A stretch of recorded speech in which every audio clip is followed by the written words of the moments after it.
Biblias en el libro de Efesios capítulo 5 y vamos a estar leyendo del versículo 21 al versículo 27. Ese va a ser nuestro texto de base en esta mañana. Efesios capítulo 5, versículo 21 al 27. El sermón está titulado como Cristo y su esposa, el amor que redime, santifica y glorifica.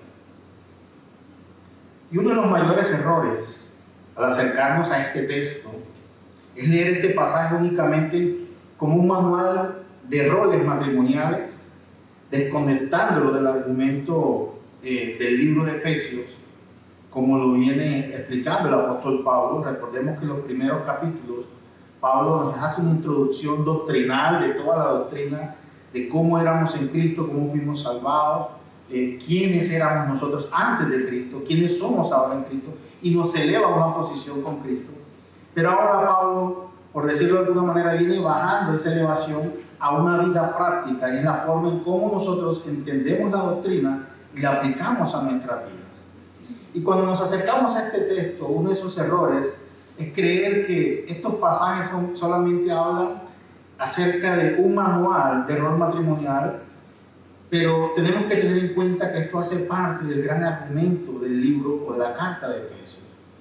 Y también no podemos separar este consejo de lo que es verdaderamente el Evangelio. Y Pablo no escribe este texto para resolver conflictos domésticos primero, sino para exponer una verdad eterna que trasciende del matrimonio humano. Es la relación entre Cristo y su iglesia. Efesios es una epístola que, como les decía, nos eleva desde el capítulo 1. El apóstol nos está llevando a ese consejo eterno de Dios, donde fuimos escogidos desde antes de la fundación del mundo. Nos muestra que hemos sido redimidos por su sangre, que hemos sido adoptados como sus hijos, que hemos sido regenerados de una muerte espiritual y que somos parte ahora de unos cuerpos con Cristo. Y solo después de establecer estas verdades gloriosas, Pablo nos va a introducir la vida práctica. Y esto es fundamental. ¿Por qué? La ética cristiana siempre fluye desde la doctrina. Es decir, el cristiano no vive de cierta manera para ser salvo, sino porque ya ha sido salvado por la gracia de Dios, vive ahora de acuerdo a los lineamientos de Cristo. El matrimonio, entonces, no es una institución aislada del Evangelio, sino una de las expresiones más profundas de este mismo. Y cuando Pablo habla del matrimonio, no lo hace desde la cultura grecorromana que existía en el tiempo de él, ni desde el sentimentalismo modernista en el cual vivimos hoy, sino que lo hace desde la misma cristología. Es decir, el matrimonio existe para reflejar visiblemente lo que Cristo ha hecho, hace y sigue haciendo por su iglesia. Por eso, este pasaje no puede entenderse correctamente sin una visión elevada de Cristo. Aquí se nos va a presentar a Cristo entonces como esa cabeza soberana, como el Salvador poderoso, como el esposo sacrificial, el esposo santificador fiel y el glorificador definitivo de su pueblo. Si quitáramos a Cristo del centro de este pasaje, el texto se convierte nada más y nada menos que en algo legal, legalismo o una opresión. Pero con Cristo, el matrimonio entonces es un escenario de redención. Este sermón que vamos a presentar en esta mañana nos acerca a dos verdades fundamentales. En primer lugar, la unidad del hogar bajo el orden de funciones y roles establecidos por Dios. Y en segundo lugar, la gloriosa realidad de la iglesia como esposa de Cristo. Y no debe haber una separación entre estas dos verdades, debemos tenerlas presentes. Pretender mantener la unidad en el hogar basándonos únicamente en los principios éticos, morales o psicológicos es como querer tapar el sol con las manos. Pero el hombre no regenerado es incapaz de conducir su hogar conforme a las instrucciones de Pablo, o que Pablo indica en estos pasajes, porque también el hombre y la mujer creyentes no llevarán un hogar feliz si no conocen a Cristo, o si desconocen el ministerio de Cristo expresado a través de la iglesia, la cual nos une místicamente a todos los creyentes en un solo cuerpo. La iglesia, la novia de Cristo, por la cual Él derramó su preciosa sangre. Ahora, con esta perspectiva nos vamos a acercar al texto, no solo para aprender cómo debe funcionar un matrimonio cristiano, sino para contemplar una vez más la gloriosa gracia de Cristo, su amor redentor por su iglesia. Entonces leamos nuestro texto base. Efesios capítulo 5, versículos 21 al 27. Leo para ustedes. Someteos unos a otros en el temor de Dios. Las casadas estén sujetas a sus propios maridos como al Señor, porque el marido es cabeza de la mujer, así como Cristo es cabeza de la iglesia, la cual es su cuerpo y Él su Salvador. Así que, como la iglesia está sujeta a Cristo, así también las casadas lo estén a sus amados en todo, a sus maridos en todo. Maridos, amad a vuestras mujeres, así como Cristo amó a la iglesia y se entregó a sí mismo por ella, para santificarla, habiéndola purificado en el lavamiento del agua por la palabra, a fin de presentársela a sí mismo una iglesia gloriosa, que no tuviese mancha ni arruga ni cosa semejante, sino que fuese santa y sin mancha. En nuestro sermón lo vamos a dividir en 3 puntos principales. Punto número 1, Cristo, la cabeza redentora y salvadora de la iglesia, versículos 21 al 23. Cristo, el esposo que ama sacrificialmente a su iglesia, versículos 24 al 25. Y en tercer lugar, Cristo, el esposo que santifica y glorifica a su iglesia, versículos 26 y 27. Entonces vamos a nuestro primer punto, leamos los 2 primeros versículos, 21 al 23. Someteos unos a otros en el temor de Dios. Las casadas estén sujetas a sus propios maridos como al Señor, porque el marido es cabeza de la mujer, así como Cristo es la cabeza de la iglesia, la cual es su cuerpo y Él es su Salvador. Y es interesante notar cómo Pablo toma esta frase del sometimiento: someteos unos a otros en el temor del Señor. La exhortación del apóstol Pablo comienza con un llamado general: someteos unos a otros en el temor de Dios. Y esta sumisión mutua no es fruto de la coerción, es decir, de la fuerza humana, sino de un temor reverente al Señor. Solo un corazón que ha sido regenerado por Cristo puede someterse de manera genuina, porque la sumisión cristiana no es una señal de debilidad, sino una expresión de fe y humildad. Y cuando Pablo en los versículos anteriores nos habla de que somos llenos del Espíritu Santo o están llenos del Espíritu Santo, esa llenura produce hombres y mujeres que están dispuestas a servir. El mismo Señor Jesús enseñó la grandeza en su reino, se manifestaba en la forma de servir. En Mateo 18, del 1 al 4, en Juan 13, del 1 al 17, encontramos ejemplos de cómo el Señor servía y enseñaba a sus discípulos a servir. Pero que esta disposición de servir no es impuesta, sino que brota naturalmente de la obra de Cristo en el corazón del creyente. De ahí entonces Pablo toma lo del sometimiento. Romanos 12:10 nos indica que debemos dar honra a todos nuestros hermanos. Y Filipenses 2:3 advierte que evitemos el hacer las cosas buscando nuestra propia gloria o nuestro propio reconocimiento personal, pues nuestro interés es resaltar el valor de los demás para la gloria de Dios. Ahora bien, esta disposición al sometimiento no debe ser un sometimiento obligado ni una disposición obligada, sino que su procedencia debe ser de acuerdo a la obra de Cristo efectuada en el corazón del creyente. Es decir, ese someteos unos a otros no es un sometimiento de debilidad, sino que es un sometimiento por amor a Cristo, en un corazón que ya ha sido regenerado. Pero todo esto debe ser bajo el temor de Dios es decir, considerando su voluntad que ha sido revelada en cada uno de nuestros corazones. Y Pablo continúa diciendo que de ese sometimiento ahora va a hablar de una categoría y va a utilizar a las esposas. Y Pablo va a decir en el versículo 22 lo siguiente: las casadas estén sujetas a sus propios maridos como al Señor. Y hablamos del sometimiento, ahora Pablo introduce la figura de las esposas. Le dice a las esposas: sean ustedes sujetas a su propio marido como el Señor. Porque el marido, entonces ahora viene y explica por qué ese sometimiento. Porque el marido es cabeza de la mujer, pero también advierte, así como Cristo es cabeza de la iglesia, la cual es su cuerpo, y Él es su Salvador. Todo esto para elevarnos a la categoría de que Cristo es la cabeza de la iglesia. Y utiliza la figura del matrimonio para introducirnos a la gloriosa verdad de cómo Cristo se entregó como ese marido, como ese esposo, por su esposa, para amarla, honrarla y respetarla. Ahora bien, es digno de notar que el apóstol exhorta a la obediencia y a la sumisión en este pasaje, porque tal actitud de la esposa hacia su marido refleja la de la iglesia hacia Cristo, su cabeza.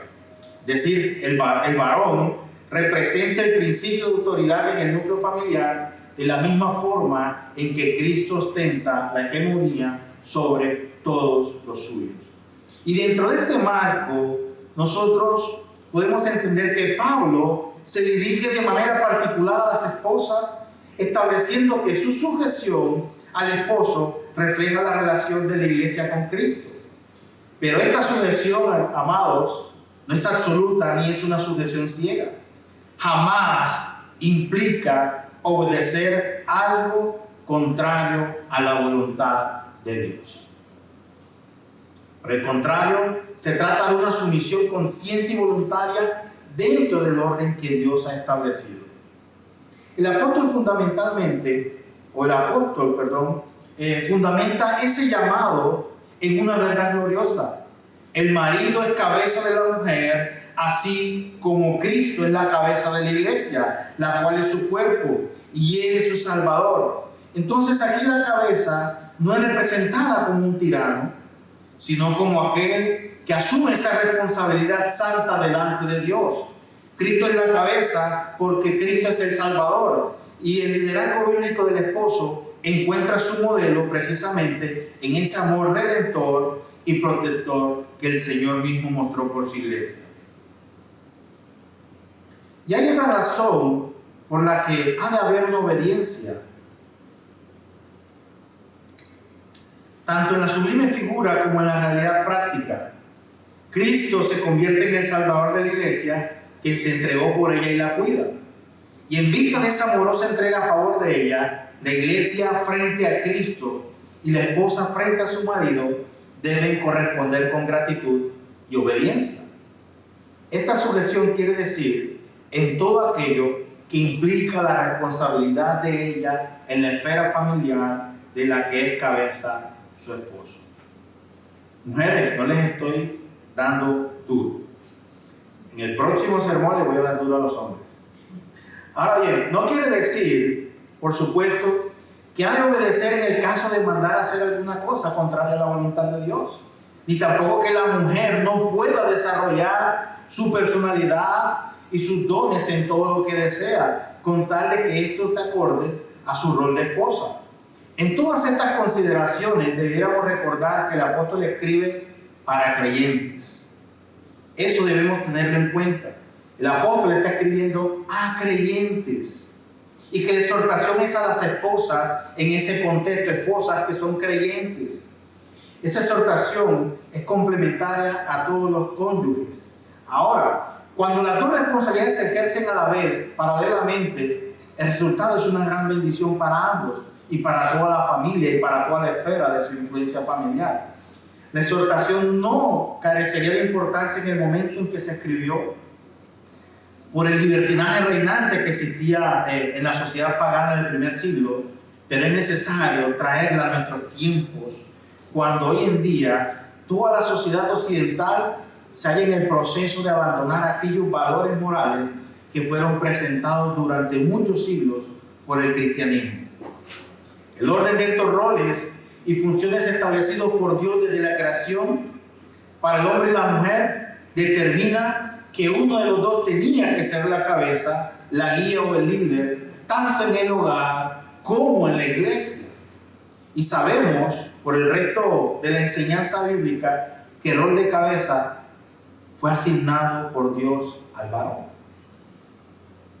Lamentablemente, este tema es poco tratado hoy en día debido al surgimiento de corrientes feministas dentro y fuera de la iglesia. Estos movimientos seculares pretenden alcanzar la igualdad total entre hombres y mujeres. En ningún momento estamos segregando a las mujeres, de ninguna manera. De ninguna manera las mujeres tienen alta estima delante de los ojos de Dios.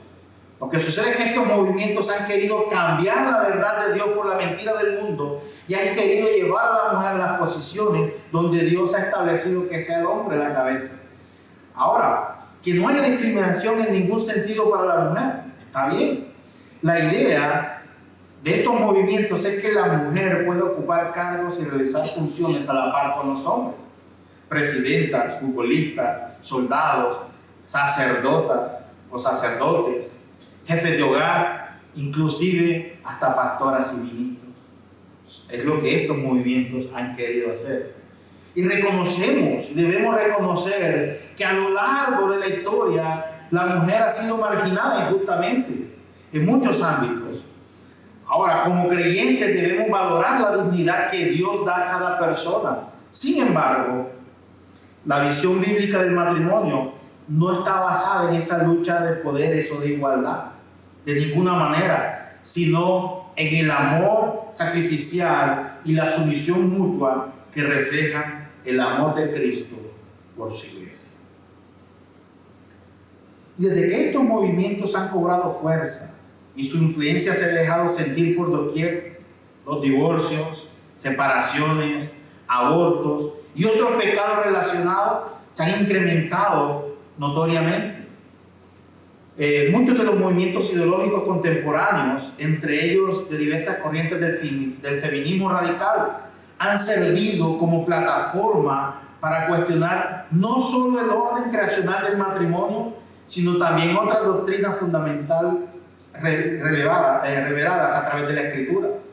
Y Pablo se ha esforzado en demostrar el carácter santo y elevado de la iglesia de Cristo, el nuevo andar de los creyentes, apartándose de los pecados de la sociedad y el testimonio, o colocando a la iglesia como testimonio de sal y luz en medio de un mundo que ha sido corroído por ese pecado.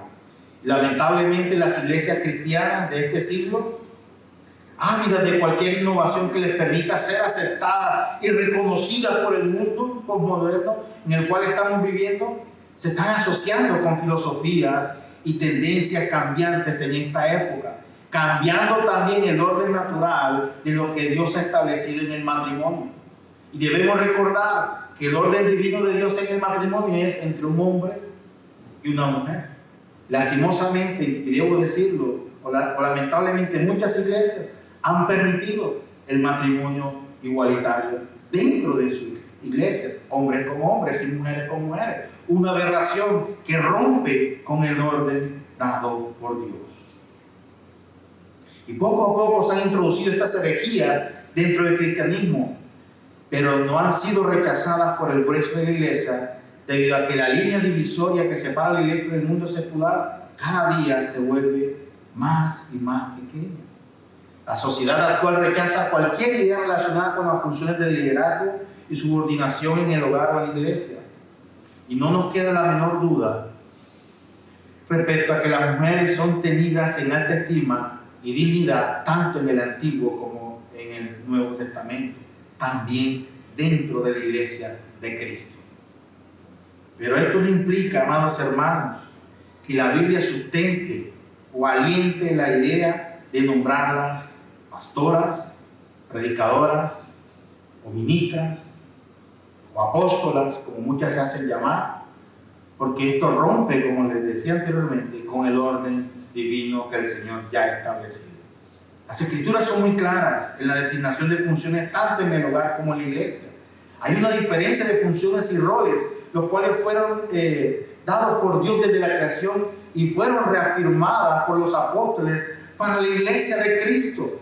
Y todo aquel que no tenga en cuenta todas estas instrucciones escriturales está desobedeciendo al Señor y considerará que su sabiduría humana es superior a la sabiduría divina, porque no debe haber razón alguna para rechazar los mandamientos santos del Señor.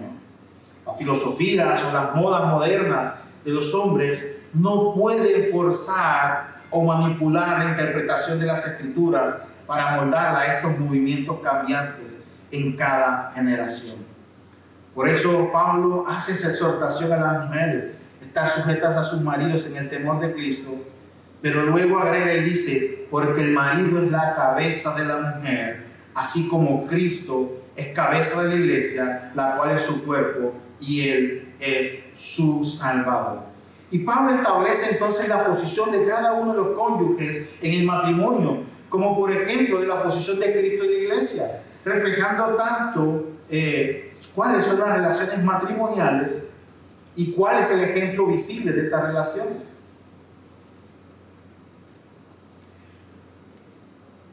La realidad espiritual entre Cristo y la iglesia se hace visible precisamente en ese testimonio de subordinación de la esposa hacia su marido. Y en esa actitud comprendemos lo que significa la sujeción de la iglesia al Señor. La condición del marido como cabeza no es un asunto de dominio, sino de responsabilidad directa ante Dios por el bienestar de su hogar. El marido debe tener un testimonio irreprochable para dignificar el hogar en el que Dios lo ha colocado como responsable directo delante de él. Y ese es un llamado para los esposos, que debemos nosotros como cabeza de nuestras esposas amarlas, y Pablo lo va a decir más adelante, de la misma forma en que Cristo amó a su iglesia y se entregó por ella. Lamentablemente, en muchos matrimonios hoy en día no se respeta el modelo que el Señor ha dejado, donde el esposo debe tener ese testimonio irreprochable, donde debe ser el cuidador de su hogar. Si a la mujer se le demanda sumisión, al esposo se le demanda que él debe dignificar su hogar. Ahora bien, notemos que el apóstol habla de la cabeza que es Cristo y que el que a su vez es el Salvador, que él se entrega. Y esto señala la responsabilidad de entrega que el marido debe manifestar en sus relaciones con su esposa. El marido toma el ejemplo de Cristo y se convierte ahora en la cabeza protectora de su esposa. De ahí la gran bendición del sometimiento de la esposa cristiana hacia su marido, que busca no solamente el bienestar físico, sino el bienestar espiritual de ella, y se entrega a ella para conseguirlo como objetivo primordial en su vida, ya que estas relaciones entre los esposos lo tienen como ejemplo el sacrificio de Cristo. Ahora, la esposa debe tener presente la demanda de sumisión al esposo conforme a la condición cristiana y a la regeneración que el Espíritu Santo ha hecho en ambos corazones. Esa es una de las razones por las que el matrimonio se celebra entre creyentes, entendiéndose esto, no en el sentido nominal, sino en la condición real que es entre creyentes. De ahí la advertencia a que no nos unamos en yugos desiguales, porque esto traerá consecuencias dentro del matrimonio. Porque entonces, cuando la mujer o el hombre se unen en yugos desiguales, se pierde el rol que el Señor ha establecido al hombre como cabeza de la iglesia, porque el hombre no regenerado y la mujer no regenerada van a querer tomar el control dentro del matrimonio sin respetar el orden divino que el Señor ya ha establecido. Ahora, la mujer debe sujeción y obediencia a su esposo, porque él es su cabeza. El varón es el directamente responsable ante Dios por el cuidado del hogar, tanto en el aspecto material como en el aspecto espiritual, como lo dije anteriormente. Esto no quiere decir que las mujeres no tengan responsabilidades espirituales, pero estas están sujetas a su marido o en sujeción a su marido. Y aquí surge una pregunta que muchas veces nos hacemos dentro del contexto del matrimonio. ¿Por qué el hombre es cabeza de la mujer y no a la inversa? ¿O por qué algunas mujeres siempre se preguntan, ¿por qué tengo yo que estar sujeta a mi esposo? ¿Y por qué no puedo ser yo la cabeza? Y bueno, la respuesta es muy sencilla.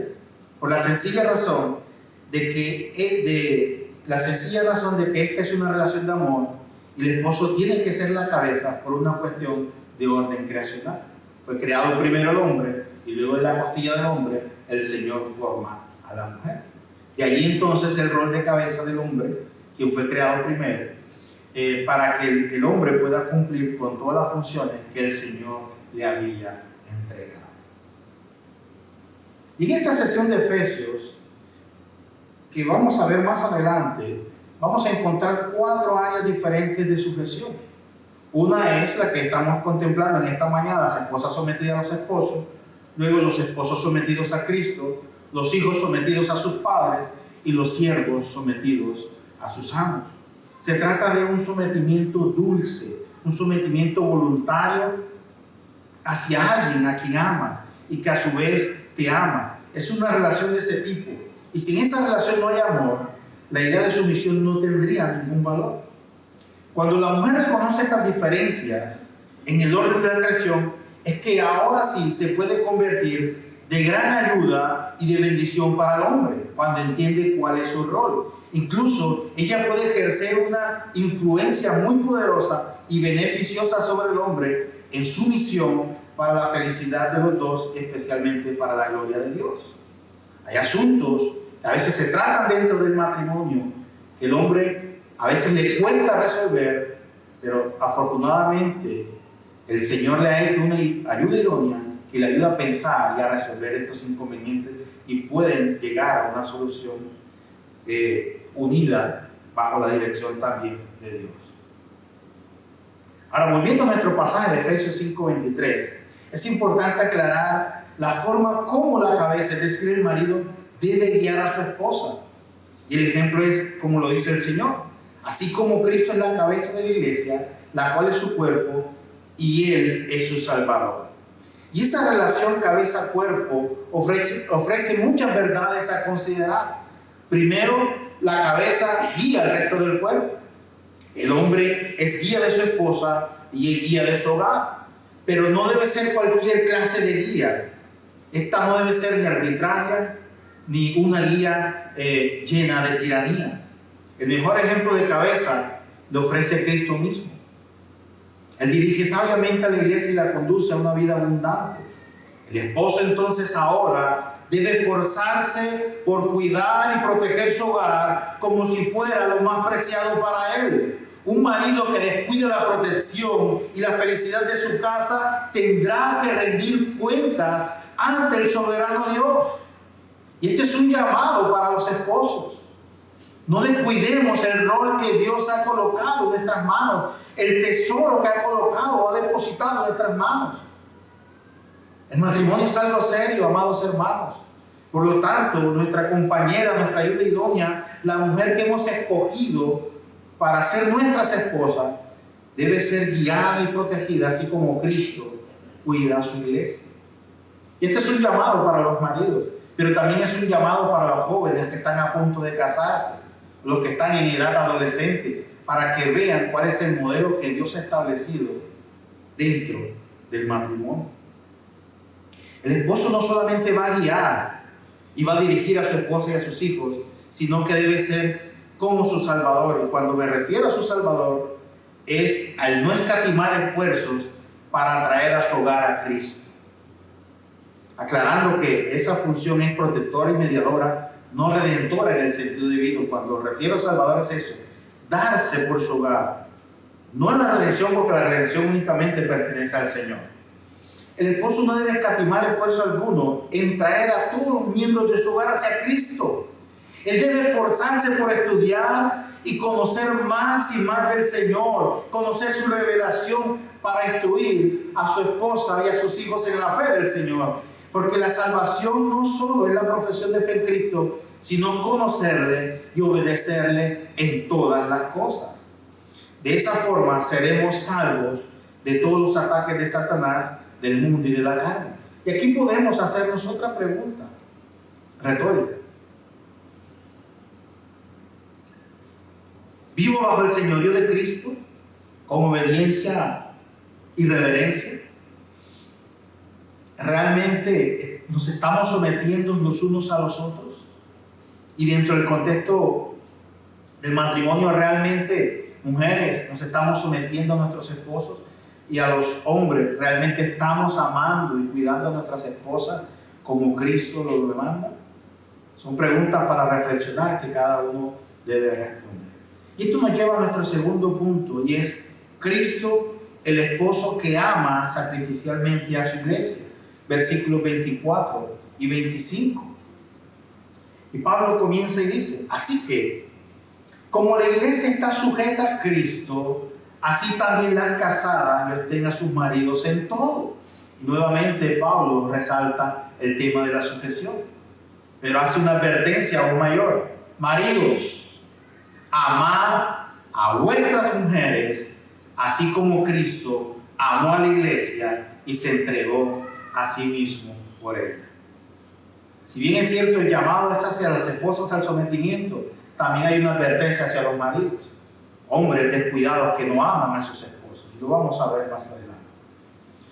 Así como la iglesia se somete a Cristo, las esposas están llamadas precisamente a ese sometimiento a sus maridos dentro del marco del amor divino. Y el orden establecido en la iglesia es el mismo para el hogar.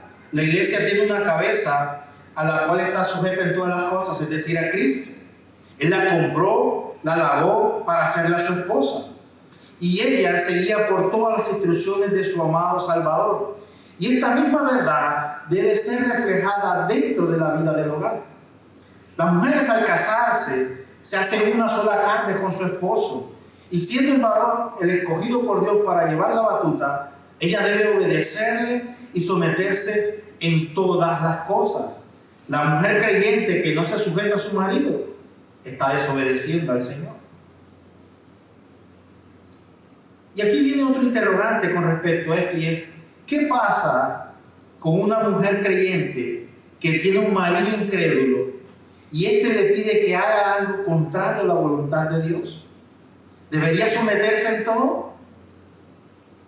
Y antes de responder a este interrogante, quiero que consideremos otro pasaje el cual nos va a brindar un poco más de luz en esta situación. Y quiero que me acompañen en la primera carta de Corintios, capítulo 11, versículo 3.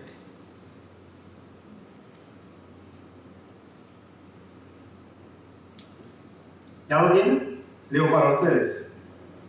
Pero quiero que sepáis que Cristo es la cabeza de todo varón, y el varón es la cabeza de la mujer, y Dios la cabeza de Cristo. Notemos aquí que hay un orden jerárquico de autoridad. Primero Dios, la cabeza de Cristo, luego Cristo la cabeza del varón, y por último el varón la cabeza de la mujer. Y cada uno debe obediencia al que está por encima de su autoridad. Los abogados entienden más de esto: primera instancia, segunda instancia y órganos de cierre. Cristo obedece al Padre. El varón debe obedecer al Padre y a Cristo. La mujer debe obedecer al Padre, al Cristo y al varón. La sujeción no es absoluta. Es decir, si un marido pide algo contrario a la voluntad de Dios, la esposa entonces debe apelar ¿a quién? A la autoridad superior, que es Cristo. Por lo tanto, si aquello que le pide el esposo es contrario a lo que Cristo ha establecido, la mujer no debe rendirle obediencia ni sujeción, porque estaría en contra de lo que Dios ya ha establecido. Y con esto respondemos a ese interrogante: ¿puede entonces una mujer someterse en todo en su marido? Si ese sometimiento o eso que el marido demanda es contrario a lo que el Señor ha establecido en su palabra, lamentablemente, o lamentable no, responsablemente, la mujer debe decirle no, porque esto es contrario a la palabra de Dios. Pero es que yo soy la cabeza, sí, pero por encima de ti está Cristo y yo debo mi sujeción a Cristo. Eso es lo que el pasaje nos está diciendo. Entonces, toda sumisión a su marido y sin tomar una actitud de rebeldía, la mujer debe decirle a su esposo que ella reconoce su autoridad como cabeza, pero que él tiene una autoridad mayor, que es Cristo. Y Cristo dice que hay principios y leyes que no deben ser violadas absolutamente por nadie, aunque tengan un papel de liderazgo. Así la mujer sin volverse rebelde contra la autoridad establecida, mantendrá su vida piadosa y se apartará de participar en pecados con su esposo. Pero hay otro pasaje que también nos arroja un poquito más de luz y dice: y si una mujer tiene un marido que no sea creyente y es consciente de vivir con ella, no la abandona, porque el marido incrédulo es santificado por la mujer. ¿Por qué? ¿Qué sabes tú, oh mujer, si quizás harás algo a tu marido? Esto en el sentido de que, lo hablaba anteriormente, cuando hay uniones en yugos desiguales, lo importante es que la mujer siempre mantenga el orden que Dios ha establecido. Ahora, aquí viene lo que Pablo llama el jalón de oreja a los esposos. Maridos, si ya hablé de las mujeres que tienen que someterse y lo expresé 2 veces, ahora les estoy hablando a ustedes. Amad a vuestras mujeres, así como Cristo amó a la iglesia y se entregó a sí mismo por ella. Pero Pablo, es interesante cómo equilibra esa exhortación con un mandato aún más exigente para los esposos. Si a las mujeres se les demanda sumisión, a los hombres se les demanda amor. Pero ese amor es un amor sacrificial. Y lo vamos a ver. Si a las esposas, como les decía, Pablo les dice que deben sumisión a su esposo, al esposo se le reclama amor. Se trata de un amor sincero y sin límites y sin egoísmo. El amor del marido para la mujer y la relación entre ambos, en todos los términos de la palabra, han de descansar en el amor del Señor. Miren, el Señor creó al hombre con las capacidades y destrezas para que luchara y trabajara por la supervivencia, la de su mujer y la de sus hijos. No que las mujeres carezcan de destrezas, sino que ellas deben ser servidas, cuidadas y protegidas por sus maridos. Así como Cristo amó tan profundamente a la iglesia que se entregó por ella, de la misma manera el varón debe amar a su mujer, con la cual se ha hecho una sola carne. Un amor así no exige obediencia, sino que esta obediencia es voluntaria y profusa cuando se ama de acuerdo como Cristo ha amado a su iglesia. Cuando un marido creyente que ama a su esposa en esta forma, la obediencia de la mujer va a ser algo natural, la sumisión va a ser algo natural, porque ha demostrado que la ama como Cristo ama a la iglesia. Cristo no amó a la iglesia cuando era digna de ser amada, sino cuando estaba perdida y manchada en el pecado. Ese es el amor ágape. Es una decisión de la voluntad orientada al bien del otro, sin ser un sentimiento egoísta. Ese es el amor del cual Pablo está llamando a los maridos que deben ofrecer o amar a sus esposas. El liderazgo bíblico del esposo no se mide por la autoridad, sino por su disposición de morir a sí mismo. Si Cristo dio su vida, el esposo está llamado a entregar su tiempo, su fuerza, sus recursos, sus orgullos por el bienestar de su esposa y de su hogar. Y cuando esto no se cumple, estamos desobedeciendo el mandato bíblico. Recordemos los votos que hicimos cuando nos casamos. Prometimos amarla, respetarla y cuidarla, pero muchas veces en la vida práctica esto no sucede. ¿Qué nos está pasando como esposos? Es un llamado que el Señor está haciendo a nosotros como maridos para amar a nuestras esposas. Porque cuando el amor se vive de esta manera, la obediencia no es forzada, sino que sale una respuesta natural del corazón de tu esposa. Ahora, si la esposa no se está sujetando, debes revisar la forma en cómo la estás amando.